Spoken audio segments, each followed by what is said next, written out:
Hi everybody, it's time to get serious and I'd like to take 5 minutes of your time to explain why I think you should vote for me and why I'm standing.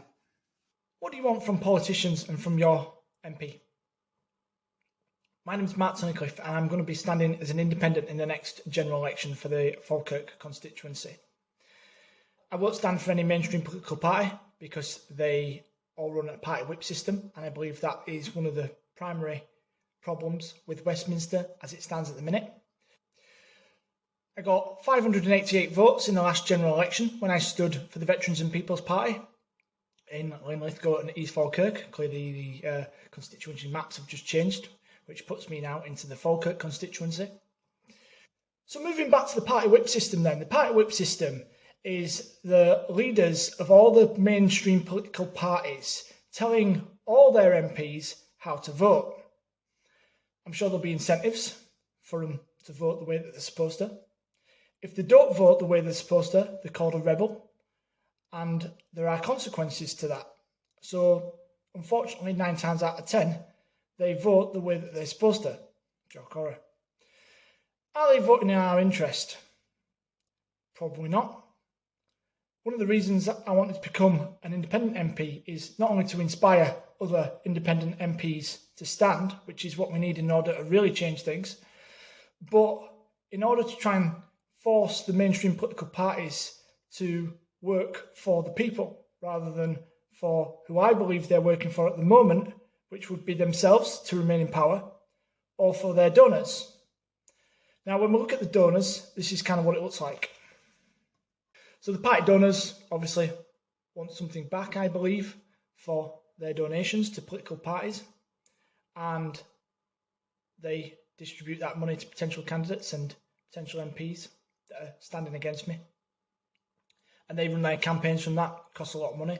Obviously, this isn't the best video possible, but I fund myself. I run on my own budget.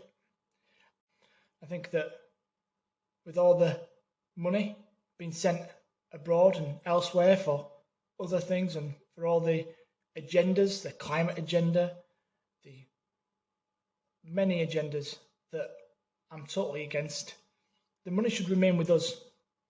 When did we allow politicians to donate to charity on our behalf?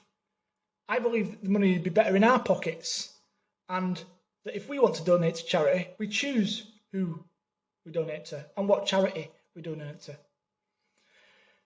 Rishi Sunak believes that the next 5 years are going to be a lot more difficult than the 5 years previous. If that's the case, we need strong MPs, not weak MPs, MPs with a backbone. My background is in the military, 13 years in the army. I've served in Iraq, Afghanistan, as part of the United Nations. And I believe that our servicemen and women do a fantastic job. Our servicemen and women are also one of the reasons that I elected to stand as an MP. I can't vote for any of the mainstream political parties. For the sacrifices that a lot of people have made in the history, I must vote. I feel like I must vote. And I sincerely hope that in this election you all feel the same. But what votes do I need? I need the people that don't normally vote. I've had a lot of support. I've had a lot of people messaging me privately saying that I've got their vote. I hope to supersede my last general election outcome. So if I can get just some of those people that don't normally vote to come out and vote, and the voter turnout is going to obviously be quite low this time. I think everybody is disengaged and disenchanted with politics, and understandably so. I don't think there are certain parties that are going to do well. There are certain parties that might do better. But if we look at the Rochdale by-election, for example, an independent came in second and a smaller party won with George Galloway. So it's not out of the realms of possibility. It does happen, really. And I'm here to give you an alternative option.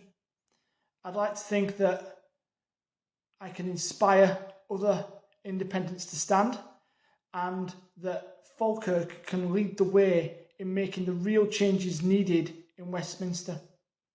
I've always been active, I've always been out there writing letters to MPs and trying to make sure we don't get 20-minute neighbourhoods.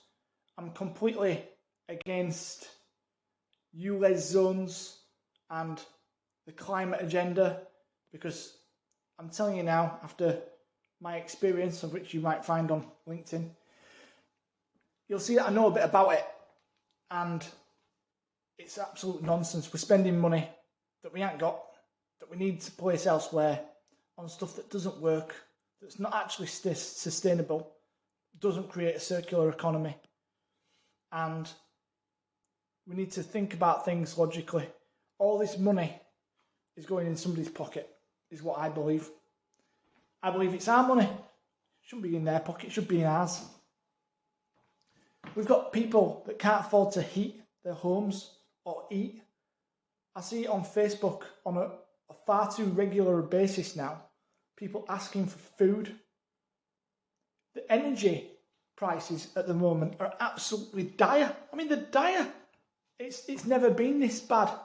The council is in a terrible position because they haven't got any money. The SNP government, I think the less said about that, the better. I think it all boils down to who you can trust. But the fact of the matter is, if we don't go out and change things, it ain't going to change. So I hope that was insightful. I hope you now understand why I'm standing, what my aims and objectives are. And I hope you look at many of my other videos. I'm here to stand for you. I'm here to give you that alternative option to the mainstream political parties. I'm not going to say I'm going to be perfect. I'm not going to say I'll be able to deliver anything specific, because I'm just be one in 650 MPs. And anybody that does promise you that they can do A, B, C, well, you can take that as you will. You can find out more about me at my website, divergentparty.com. And I look forward to seeing you, many of you hopefully, at Hustings events. Make sure you've got plenty of questions for us all and take us to task on what you expect from your MP. Thanks very much.